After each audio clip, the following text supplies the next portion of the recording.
Olá! O Tela 1 está no ar com a nossa série de entrevistas com os pré-candidatos à Prefeitura de Curitiba. E hoje recebemos ela, que é formada em Direito pela UFPR, a pré-candidata do PSOL, Xênia Mello. Boa tarde, Xênia. Boa tarde, Brian. Seja muito bem-vindo. E para começar, eu quero que você diga por que você colocou o seu nome à disposição do partido para ser pré-candidata. Legal. Primeiro, eu quero cumprimentar o pessoal que está em casa, está no trabalho, acompanhando a gente ao vivo. Cumprimentar a equipe aqui, os alunos que estão aqui assistindo a gente, o pessoal aí do apoio. Parabenizar a iniciativa de vocês enquanto estudante. Acho que é importante a gente ter um debate de democratização da informação. Então, parabenizar os alunos que têm essa iniciativa de levar para a população um conhecimento acerca das pré-candidaturas que a gente tem aqui em Curitiba. E por que eu me coloco à disposição pelo PSOL, Partido Socialismo e Liberdade, e pelo PCB, Partido Comunista Brasileiro, para construir uma frente de esquerda no sentido de trazer uma resposta para a cidade de Curitiba diante da crise nacional e local que a gente tem com relação à política. E que muitas vezes a população hoje tem uma hostilidade com relação à política e à atuação dos governantes. O PSOL é o único partido no Congresso Nacional que não possui nenhum tipo de relação, seja de indiciamento, seja de qualquer delação na Lava Jato e em nenhum esquema de corrupção. Nós somos o único partido que nunca foi citado, que nunca foi relacionado com qualquer tipo de esquema de corrupção. Ou seja, para mim é uma felicidade muito grande estar como pré-candidata aqui em Curitiba, porque o nosso partido tem um compromisso real com a população. Bom, então, se é para formar uma frente de esquerda, para tentar a Prefeitura de Curitiba, houve alguma negociação com o PT e com o PCdoB? Não, e a gente não considera que o PT e o PCdoB possam compor hoje uma frente de esquerda, na medida em que eles estão envolvidos não só com os esquemas de corrupção, como de violação da população nacional e de Curitiba. Temos que pensar que há menos de um ano o PT compunha a base do governo Frutti, né? E foi, de certa forma, convidado a sair pelo atual prefeito, mas construiu essa gestão que tem indícios de corrupção com relação ao ICI, recentemente agora falado na mídia, e não só com o descaso com os servidores públicos, com a má gestão do transporte. Então o PT também está envolvido nessa má gestão que ocorreu nesses últimos 4 anos aqui em Curitiba, de forma que eles não têm atuação e legitimidade para compor uma frente de esquerda. E o número de deputados que o PSOL tem no Congresso é o número mínimo, comparado com outros partidos mais tradicionais, e na Câmara dos Vereadores nós não temos. Você acha que isso pode dificultar a sua candidatura ou atrapalhar na governabilidade, caso consiga assumir a Prefeitura de Curitiba? Acredito que uma campanha, no atual momento do PSOL, tem um potencial muito grande de crescimento, exatamente porque nós somos o único espaço hoje que tem legitimidade para dizer que não tem envolvimento com corrupção. E nacionalmente nós vemos os nossos deputados do PSOL, o Chico Alencar, o Jean Willis, o Glauber Rauch, a Luísa Erundina, que recentemente ocupou a presidência da Câmara em oposição ao Cunha. Nós temos os deputados e a deputada mais idôneos e comprometidos com a população no Brasil. Por isso a necessidade da gente eleger uma vereadora e um vereador aqui em Curitiba para que faça também esse espaço de defesa da população e de denúncia, porque isso é uma atuação do PSOL e do PCB também com relação à política nacional e local. Portanto, uma gestão do PSOL seria também um convite à população de participar ativamente. Que muitas vezes hoje as pessoas pensam que votar é simplesmente ir lá num dia de outubro e digitar 2 números. A gente tem que ir além dessa atuação política que joga para o outro a responsabilidade. A população precisa estar dentro da prefeitura, fazer da prefeitura sua morada. E, portanto, para que o pessoal consiga construir um mandato comprometido, necessita da população, da participação ativa da população. Isso é muito importante, que as pessoas construam as audiências públicas, que as pessoas atuem e intervenham na construção do orçamento, que as pessoas fiscalizem a atuação dos vereadores e vereadoras da Câmara Municipal, que as pessoas fiscalizem e tenham uma resposta aberta, pública, da construção do mandato, que haja uma prestação de contas, assim como todos os parlamentares do PSOL hoje fazem, sempre vão uma vez por mês, uma a cada 15 dias, mas sempre tem um período de irem para a praça pública, ir no lugar público e fazer uma prestação de contas do que o mandato está fazendo. Porque hoje o prefeito e os outros partidos não têm esse diálogo com a sociedade. Xene, essa não é a primeira vez que você concorre em uma eleição. Em 2012 você foi candidata a vereadora e não se elegeu. Você teve 1.037 votos. 1.037 votos. Por que você acha que obteve essa quantidade de votos e o que você leva de experiência para essa candidatura? Eu fui candidata em 2012 e fui candidata em 2014. Em 2012 eu tive 1.037 votos. Em 2014 eu tive 2.399 votos. E me orgulho muito da minha votação. Ainda que muitas pessoas que não acompanham, né, política de forma tão sistemática possam pensar que é uma votação pequena ou que é uma votação simbólica, se a gente for comparar com os outros candidatos e candidatas, a quantidade do que foi investido em dinheiro nas minhas campanhas e o resultado nas urnas é surpreendente. Dificilmente teremos outros candidatos num universo, por exemplo, em 2012, de 600 candidatos a vereadores e num universo de mais ou menos uns 800 candidatos a deputados estaduais que tiveram a relação custo de campanha e voto. Porque a minha campanha ela é construída com a participação das pessoas que se envolvem com a campanha e que se sensibilizam com a minha atuação política nos movimentos sociais. Hoje eu sou conselheira do Conselho Municipal dos Direitos da Mulher aqui em Curitiba. Eu atuo na defesa da humanização do nascimento, né, do parto humanizado, e atuo também na defesa da educação infantil. Meu filho estuda hoje num CEMEI, numa creche pública, e enfrentei o atual governo quando do fechamento das vagas das creches. Eu ando de ônibus, não sou uma pessoa, não tenho carro. Hoje o Fernando trouxe a gente de carona aqui, mas eu não tenho carro, eu ando de ônibus. Então, por viver essa realidade e atuar durante dos movimentos sociais, as pessoas se mobilizam e se sensibilizam com a minha campanha, e esse voto é um voto comprometido, no sentido de que não há compra de voto, não há troca de favores, não há pagamento de pessoas para construir a campanha. Ou seja, uma votação muito significativa diante, inclusive, da pauta que a gente defende, que eu defendo enquanto mulher feminista e LGBT, que muitas vezes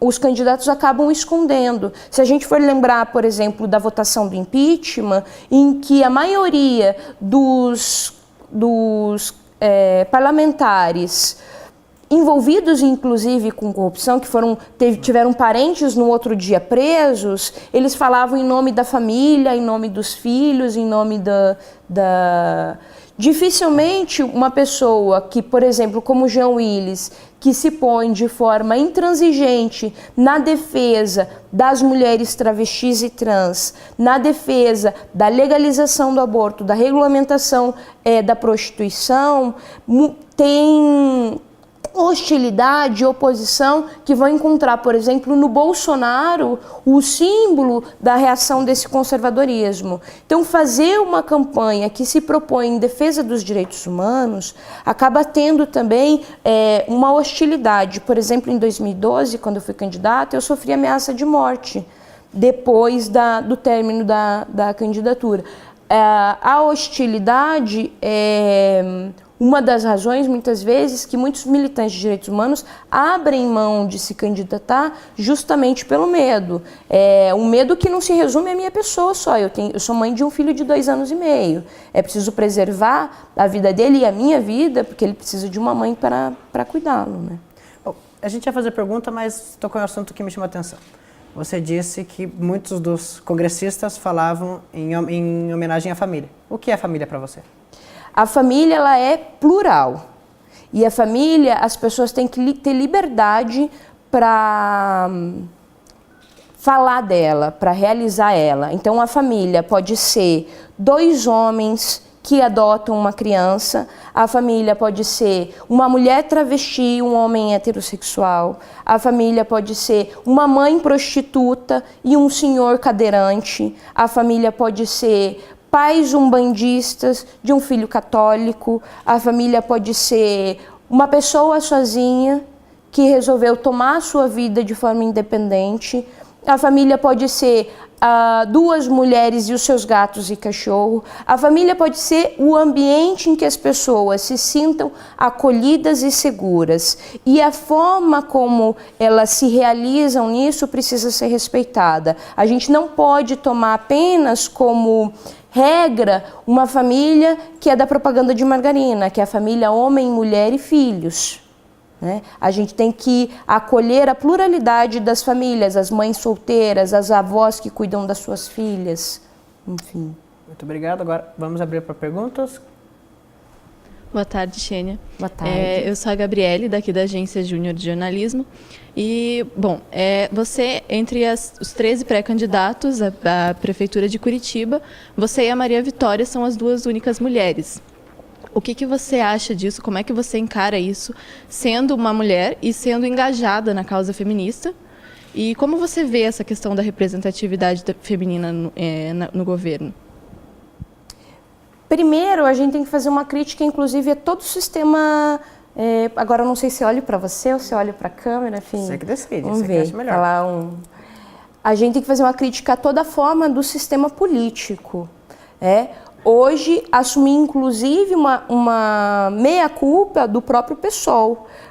A estrutura partidária é ainda uma estrutura dentro de um pensamento masculino e que não garante a participação efetiva das mulheres, e especialmente, por exemplo, das mulheres mães que têm os filhos pequenos.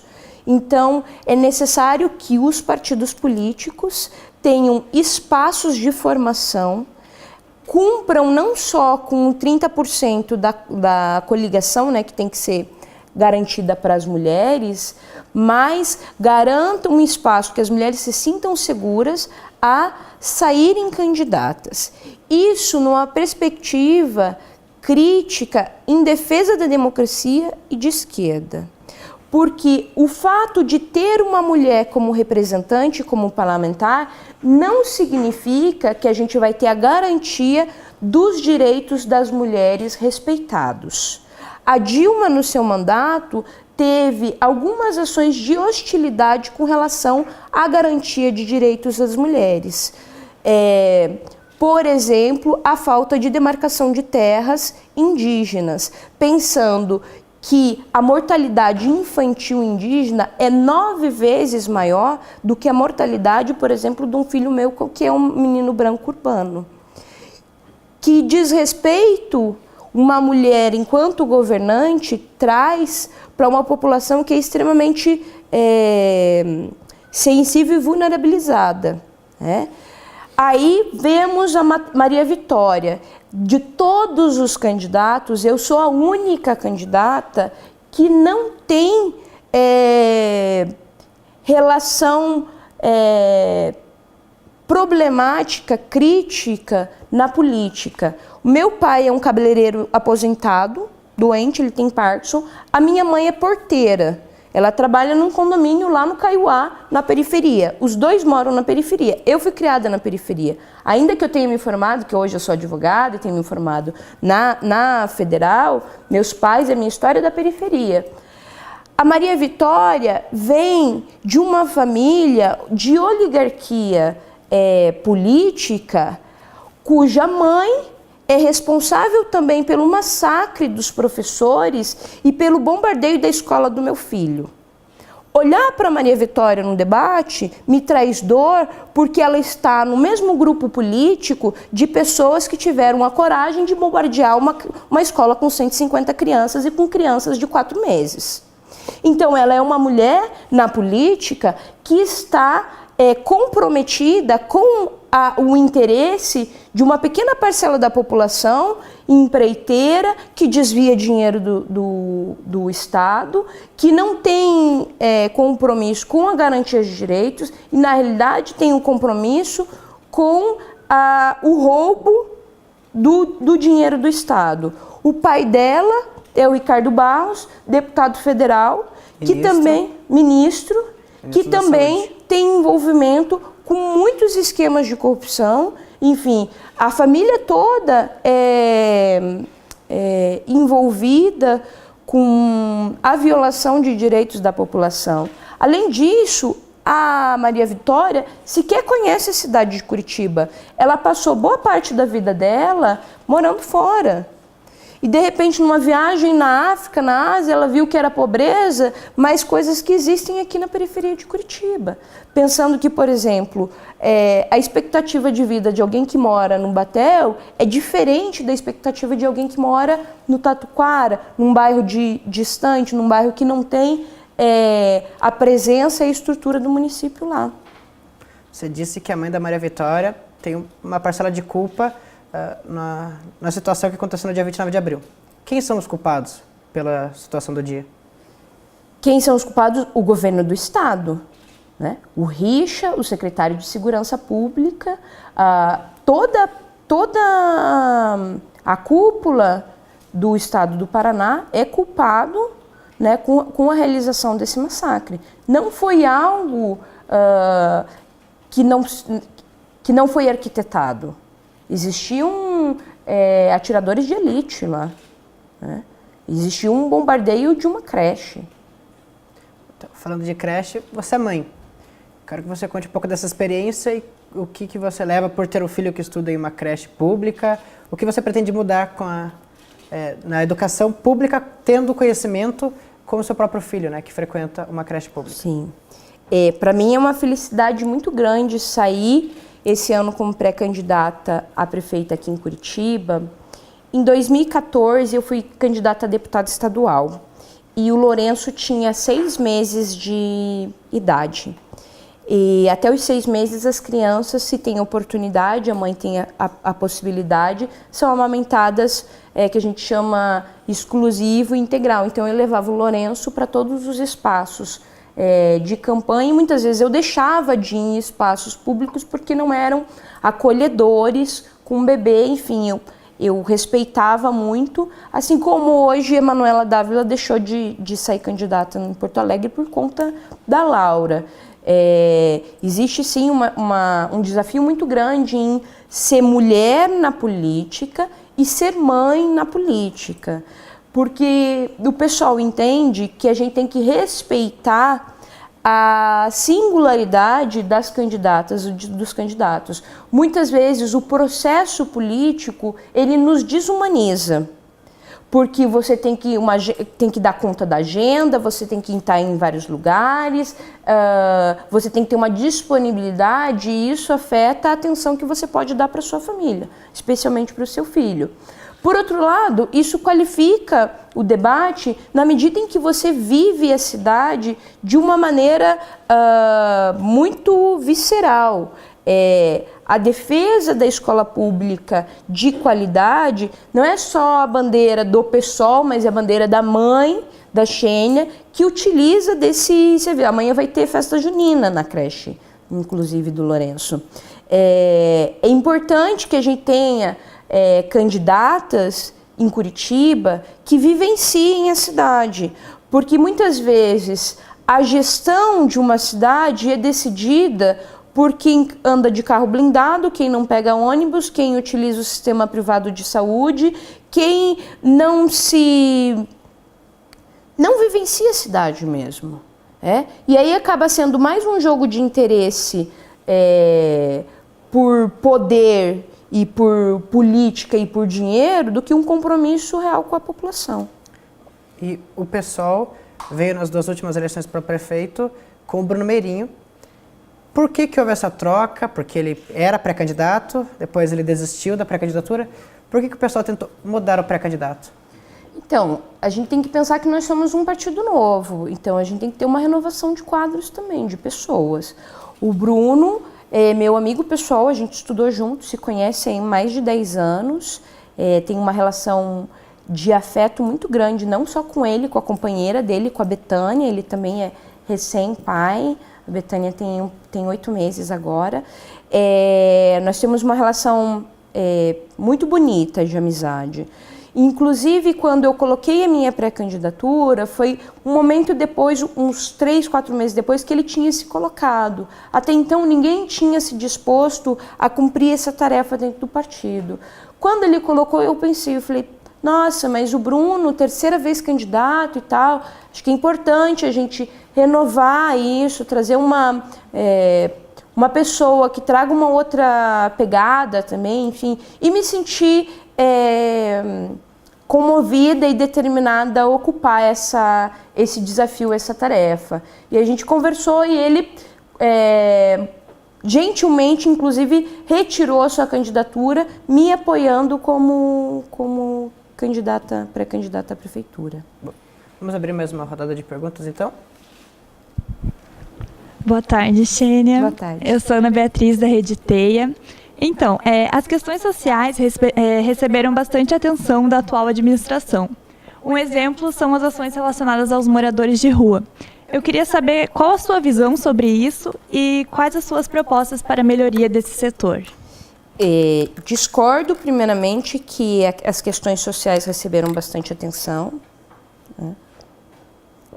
Peço licença para discordar dessa análise, porque a população de rua aumentou e a gente tem que pensar na população de rua não como um problema. A gente tem que respeitar a população de rua e respeitar a autonomia dessas pessoas.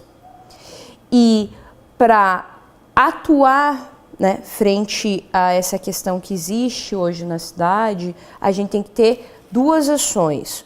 Uma é garantir o direito à moradia. Numa cidade em que as pessoas não têm casa, não têm acesso à moradia, por consequência, a população de rua aumenta.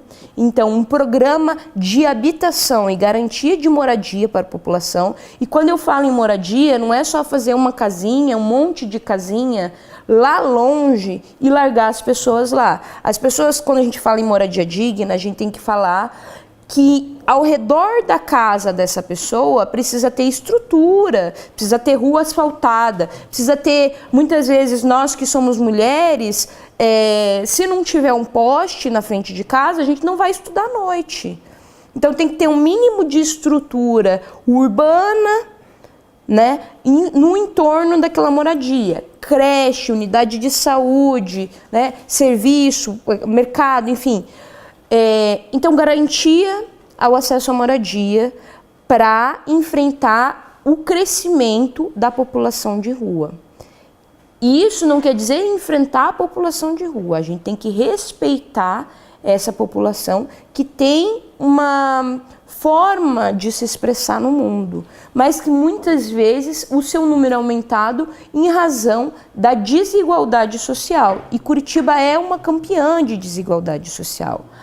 A outra ação é a humanização dos profissionais da fase da assistência social.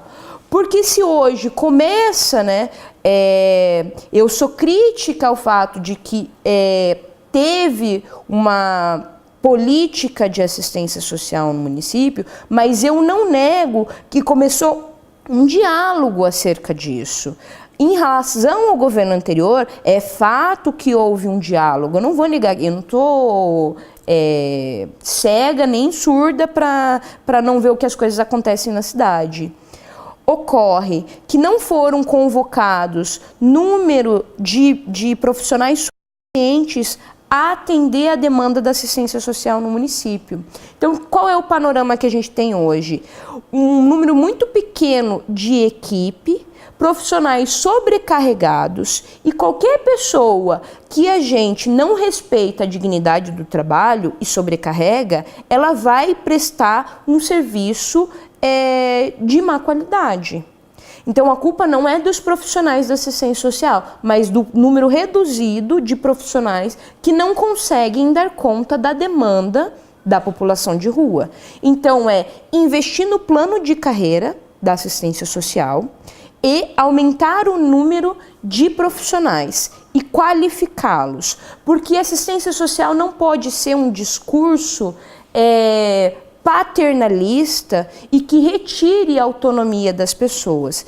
Tem que ser uma atuação humanizada, de escuta e de respeito, mas isso a gente consegue garantindo um bom plano de carreira aos servidores, garantindo uma quantidade grande de profissionais aptas a atender essa população e qualificando esses profissionais. E acesso à política de habitação. Nós temos aí mais 5 minutinhos para a entrevista. Opa. Então eu quero que você responda por que a Prefeitura enfrenta aí esse problema e quais são os outros problemas que a Prefeitura está enfrentando, além de dizer quais são as propostas que a sua campanha traz para essa eleição. 5 minutos, então vamos lá.